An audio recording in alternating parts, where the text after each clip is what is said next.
শহীদুল বা শহীদ নামেই পরিচিত। জানা যায় কুমিল্লা সীমান্ত এলাকায় তার বসবাস এবং তার এলাকায় বা পুরো কুমিল্লা জেলায় মাদকের ডন হিসেবে পরিচিত।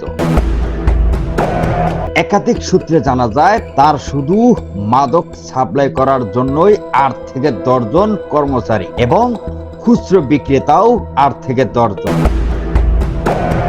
তার মধ্যে গতকাল 3 জন সহ আটক হন, যেমন আবেদ আলী, আবুল হোসেন এবং শামীম।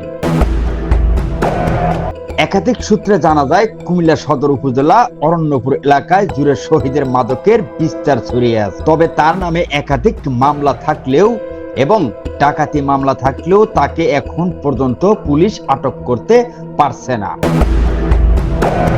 বিভিন্ন সূত্রে জানা যায় সে এক সময় এক জায়গা পরিবর্তন করেন এবং কি তার নিজের মোবাইল নাম্বারটাও পরিবর্তন করেন। তার সাথে শুধু অনলাইন হোয়াটসঅ্যাপ, ইমো বা এই ধরনের সোশ্যাল মিডিয়াতে যোগাযোগ করে ব্যবসা পরিচালনা করেন। তবে এলাকাবাসীর দাবি, একাধিক সূত্রে অভিযোগ এসেছে এই শহীদ একজন শুধু মাদক ব্যবসায়ী কিনা, তার সাথে সে একজন চোরা কারবারি এবং ব্ল্যাকার। এই শহীদের এক সময় কোনো কিছুই না থাকলেও তবে বর্তমান মাদক বাণিজ্য করে কামিয়ে নিয়েছেন শত কোটি টাকা। স্থানীয়দের অভিযোগ, এই শহীদকে আটক করতে পারছে না কেন? অতি দ্রুতই তাকে আটক করে আইনের মাধ্যমে শাস্তি দিতে হবে।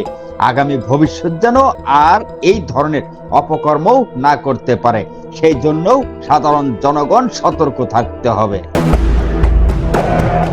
মোহাম্মদ রেজা, কুমিল্লা ক্রাইম বার্তা।